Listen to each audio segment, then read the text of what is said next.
Michael Landon's hidden cabin, a secluded and private place he kept away from Hollywood's spotlight, was finally unlocked, and what was discovered inside left even his closest admirers astonished. To understand the significance of this revelation, we must first step back and trace the extraordinary journey of the man himself.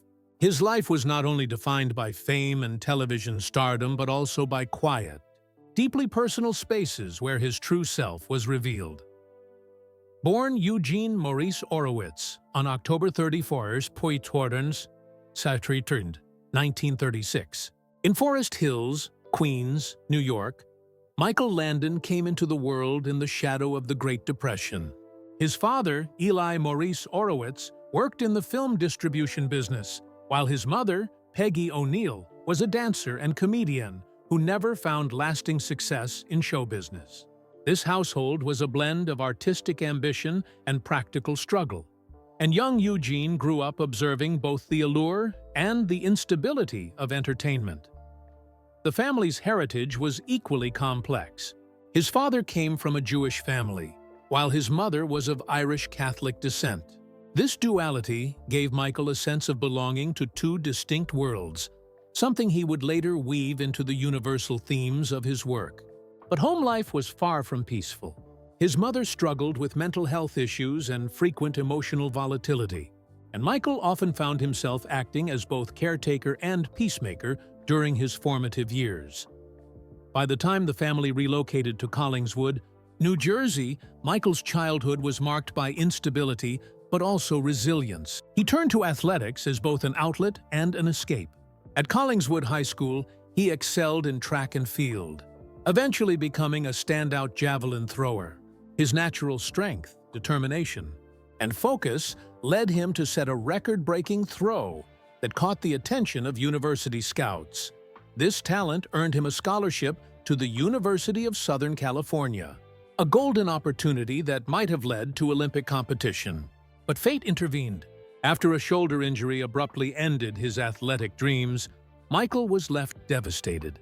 Yet it was in this loss that a new path began to form. While recovering, he found himself drawn to the performing arts.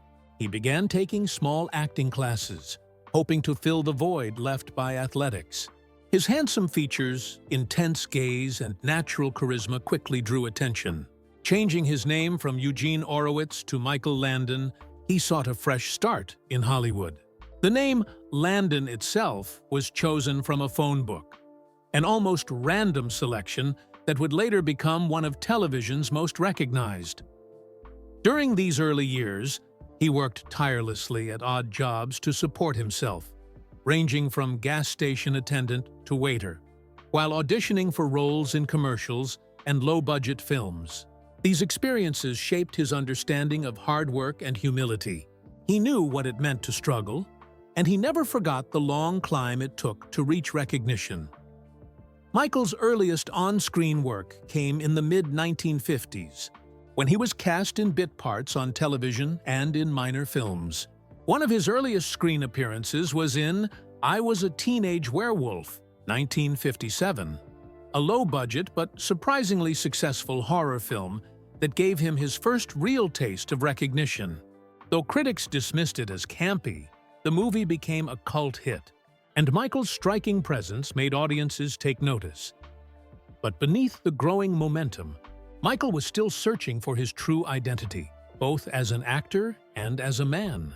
His early life experiences had taught him the value of family, stability, and perseverance. These themes would later define not only his career, but his personal values. As we look at the man behind the legend, it becomes clear that Michael Landon's journey was never just about Hollywood fame. It was about finding a sense of belonging, creating a vision of family he never had as a child, and carving out private places of retreat, like his mysterious hidden cabin, where he could find peace away from the relentless demands of stardom. The boy from Queens, who had once been a promising athlete and the son of struggling parents, was now on a trajectory that would change television forever. But his rise would not be without hardship, sacrifice, and the challenges of carving out a lasting place in the spotlight. Michael Landon's early career in Hollywood was a grind. After the modest success of I Was a Teenage Werewolf, he found himself typecast in youthful rebel roles that didn't allow him to showcase the depth of his talent. But Landon was not a man who accepted limitations. He continued to push for more substantial opportunities, and eventually, persistence paid off. His breakthrough came in 1959 when he was cast as Little Joe Cartwright on the NBC television series Bonanza. At only 22 years old, Michael joined an ensemble cast led by Lorne Greene, Pernell Roberts, and Dan Blocker. Set on the sprawling Ponderosa Ranch, Bonanza told stories of family, justice, and morality against the backdrop of the Old West. For Landon, this was more than just a job. It was a defining role that would shape his career and image for more than a decade. As Little Joe, Michael became a household name. Viewers adored his youthful energy, charm, and quick temper, which brought balance to the show's dynamics. Over the course of 14 seasons, Bonanza became one of the longest-running and most beloved series in television history. Landon's role not only cemented his stardom, but also gave him valuable experience working within an ensemble cast. But Michael wasn't content to remain just an actor. His ambitions soon led him behind the camera. He began writing scripts for Bonanza and eventually directing episodes. This move was unusual for actors at the time, but showcased Landon's determination to shape the stories he told. His directorial work was praised for its emotional depth and focus on character-driven storytelling. After Bonanza ended in 1973, Michael wasted no time in crafting his next project. He became the creative force behind Little House on the Prairie, an adaptation of Laura Ingalls Wilder's beloved novels. Premiering in 1974, the series followed the Ingalls family as they built a life on the American frontier. Landon not only starred as Charles Ingalls, but also served as producer, writer, and frequent director. This was the role that defined Michael Landon for a new generation. His portrayal of Charles, strong, kind, principled, and endlessly devoted to his family, struck a chord with audiences around the world. At a time when television often leaned on cynicism or sensationalism, Little House on the Prairie offered a vision of hope, resilience, and the enduring power of family. The show's success was staggering. Running for 9 seasons, it became one of the most beloved family dramas in television history. Landon's commitment to telling stories rooted in morality and heart made the series both timeless and influential. Many of his scripts dealt with challenging issues: poverty, discrimination, loss, while always grounding them in compassion and understanding. But the demands of producing such a massive series came with challenges. Landon was known as a perfectionist, often working long hours and expecting the same dedication from his cast and crew. Some co-stars admired his work ethic, while others found him demanding and difficult at times. Still, no one could deny his passion or his vision. After Little House on the Prairie, Landon again reinvented himself with Highway to Heaven, which premiered in 1984. Playing Jonathan Smith, an angel sent to Earth to help people in need, Landon once more struck a chord with viewers who yearned for uplifting stories of hope. Alongside his friend and co-star Victor French, Landon guided audiences through tales of redemption and kindness. The series ran until 1989, further solidifying his reputation as a television legend. Across 3 decades, Michael Landon became synonymous with wholesome, heartfelt television. But his career was not without setbacks.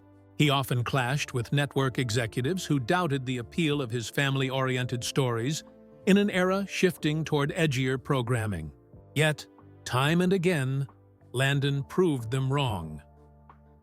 What made Michael Landon a star was not just his good looks or his charm. It was his vision. He believed that television could uplift, inspire, and connect families. He insisted on stories that reflected love, integrity, and perseverance, even when critics called them old-fashioned. And in doing so, he created some of the most enduring programs in television history.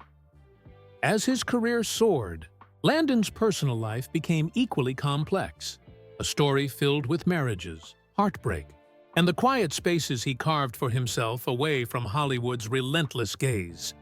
Behind the camera and away from the adoring audiences, Michael Landon's personal life was layered with complexities, triumphs, and challenges. While his on-screen characters often represented the ideal father and devoted husband, his real relationships painted a more nuanced picture. Michael married 3 times, each union reflecting a different chapter in his life. His first marriage was to Dodie Levy-Fraser in 1956. Dodie was not a Hollywood starlet, but a legal secretary, a grounded presence in Michael's early career when he was still struggling to establish himself. The marriage gave him stability during those difficult years. Together they adopted 2 sons, Mark Fraser Landon and Josh Fraser Landon. For a time, their household was a modest and happy one. But as Michael's career began to soar with Bonanza, the demands of fame strained the relationship. By 1962, after 6 years together, the couple divorced. His second marriage came in 1963 to Marjorie Lynn Noe, better known as Lynn No. Lynn was an actress and model whose beauty and charm captivated Michael. Together, they had 4 children: Leslie Ann Landon, Michael Landon Jr., Shauna Lee Landon, and Christopher Beau Landon. Michael also became stepfather to Lynn's daughter from a previous relationship, Cheryl Ann Pontrelli. This was a sprawling, blended family, and Michael embraced it with enthusiasm. At the height of Bonanza and later during Little House on the Prairie, he was often seen as the picture of family devotion, not only on screen, but at home. He adored his children, encouraging their creativity and supporting their interests. Several of them would later pursue careers in acting, writing, or directing, following in their father's artistic footsteps. But Michael's second marriage was not without cracks. By the late 1970s, his demanding work schedule and his perfectionism began to take a toll.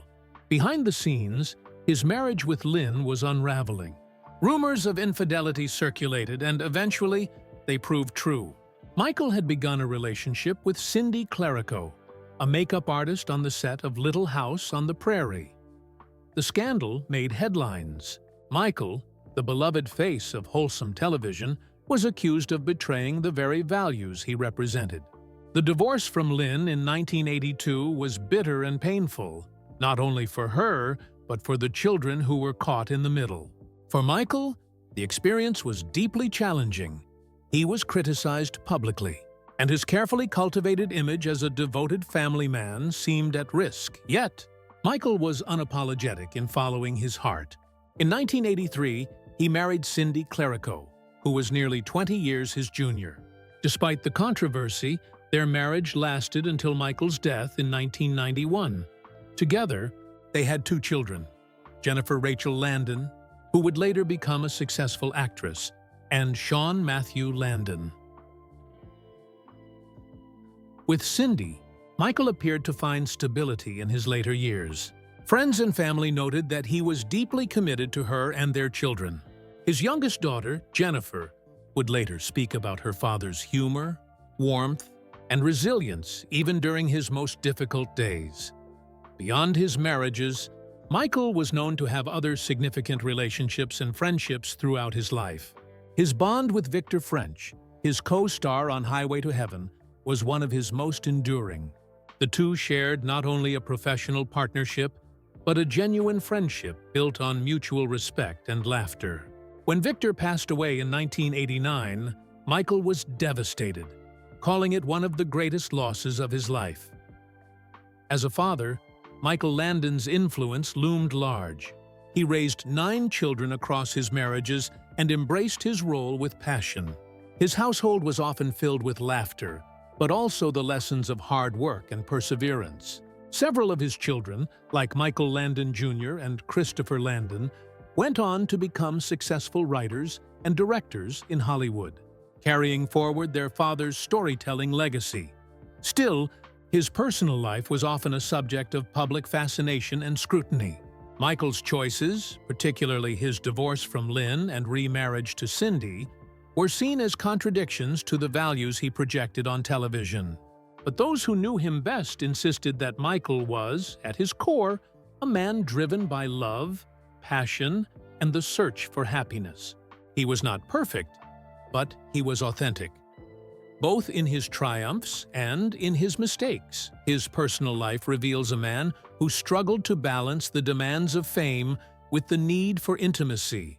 A man who sought stability, but often found himself at the center of turmoil. Yet, through it all, Michael Landon remained committed to his children and to the idea of family.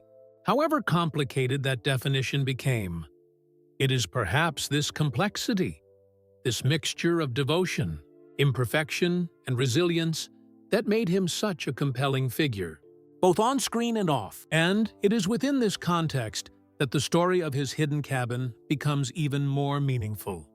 The hidden place that Michael Landon kept away from the cameras, a place that spoke volumes about the man behind the legend. For decades, rumors circulated among friends, fans, and even within his family that Michael had built or acquired a small, secluded cabin far from Hollywood. He rarely spoke of it publicly, and few ever visited. To many, it was a mystery. Was it a retreat? A workspace? A sanctuary where he could escape the pressures of fame? After decades of speculation, the truth has finally emerged. When the cabin was unlocked years after his passing, those who stepped inside were stunned by what they discovered. Far from a lavish hideaway, it was a humble, almost rustic space. The walls were lined with journals, handwritten notes, and drafts of scripts, unpublished stories that Michael had been working on in private. There were family photographs scattered throughout, pictures of his children at different ages, candid moments of laughter, quiet evenings by the fire. One wall was adorned with framed stills from Bonanza, Little House on the Prairie, and Highway to Heaven, almost like a personal museum of his greatest achievements. But the most remarkable discovery was a series of letters. These were not addressed to executives, producers, or even fellow actors. They were letters to his children, written in Michael's own hand. In them, he shared advice, memories, and reflections on life. Some were tender, filled with love and pride. Others carried words of caution, urging them to remain humble, to cherish family, and to never lose sight of what truly mattered. In one letter, paraphrased by those who read it, Michael wrote, "Fame is fleeting, but love endures. Don't let the world tell you who you are. Find your truth, and hold on to it with everything you've got." These words capture the essence of the man who spent his career telling stories about family, morality, and the human spirit. The cabin also contained evidence of his more private struggles. Among the notes and writings were reflections on his own shortcomings, regrets about failed marriages, and fears about not always being the father he wanted to be. These admissions revealed a man who, despite his outward confidence, carried a deep sense of vulnerability. The discovery of this hidden retreat humanized Michael Landon in a way that no tabloid story ever could. It showed him as a man who, beneath the fame and the carefully constructed image, was still searching for peace and understanding. The cabin was not a monument to his stardom, but a sanctuary for his soul. For his children, the revelation was bittersweet. They were given a final window into their father's heart, discovering the private thoughts he may have never spoken aloud. For his fans, the cabin provided confirmation of what they had always suspected, that Michael Landon was not only a gifted storyteller, but also a man deeply reflective about life's meaning. In unlocking the cabin, the world was reminded that Michael Landon's greatest legacy was not just his television roles, but the values he lived by: perseverance, love, and the pursuit of truth.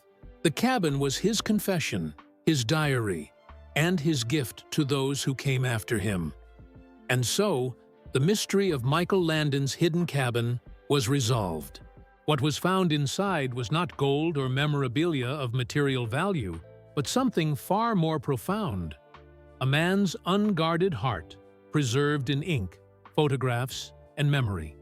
As the 1980s gave way to the 1990s, Michael Landon continued to work with passion and determination. Though Highway to Heaven had ended in 1989, he was eager to begin new projects. In 1991, he directed and starred in the pilot for Us, a new series that promised to be another heartfelt addition to his career. But fate had other plans. In April of that year, Michael began experiencing severe headaches and other troubling symptoms. After medical tests, he was diagnosed with pancreatic cancer, one of the most aggressive and deadly forms of the disease. The diagnosis was devastating, not only for Michael, but for the millions of fans who had come to see him as a symbol of hope and resilience. At just 54 years old, Michael was told he had only months to live. Yet, in true Landon fashion, he faced the diagnosis with courage and openness. He gave interviews, speaking candidly about his illness, determined to raise awareness and inspire others to live fully in the time they had. His final public appearances revealed a man who, even in the face of mortality, retained his humor, dignity, and warmth. Michael Landon passed away on July 1, 1991, at his home in Malibu, surrounded by family. The news shocked the entertainment world. Tributes poured in from colleagues, fans, and friends, all of whom spoke of his generosity, his work ethic, and his ability to touch lives through storytelling. In the years since his passing, Michael's legacy has only grown. Bonanza, Little House on the Prairie, and Highway to Heaven continue to be broadcast around the world, introducing new generations to his work. His children have carried forward his creative spirit, ensuring that the Landon name remains synonymous with storytelling. But beyond the shows and the accolades, Michael Landon's enduring legacy lies in the values he represented. He believed in the power of family, in the strength of love, and in the resilience of the human spirit. His hidden cabin, unlocked years after his death, became a powerful symbol of that legacy. A reminder that even the brightest stars seek quiet spaces, where they can simply be themselves. Michael's story is not just one of Hollywood's success, but of a man who wrestled with life's challenges, who made mistakes, but who never stopped searching for meaning. His impact on television was profound, but his impact on those who knew him was even greater. As we reflect on his journey, from a boy in Queens named Eugene Maurice Orowitz, to one of television's most beloved figures, to the private man who poured his heart into handwritten letters, we are reminded of the power of authenticity. Michael Landon's life was a story of resilience, passion, and an unyielding commitment to love. And so, as the door to his hidden cabin was finally opened, what we found was not simply a glimpse of his private world, but the very essence of Michael Landon himself. His legacy continues not only in the shows we still watch, but in the timeless truths he lived by. In the end, Michael Landon's story reminds us that greatness is not defined by fame alone, but by the love we leave behind, the lessons we pass on, and the quiet places where our truest selves reside.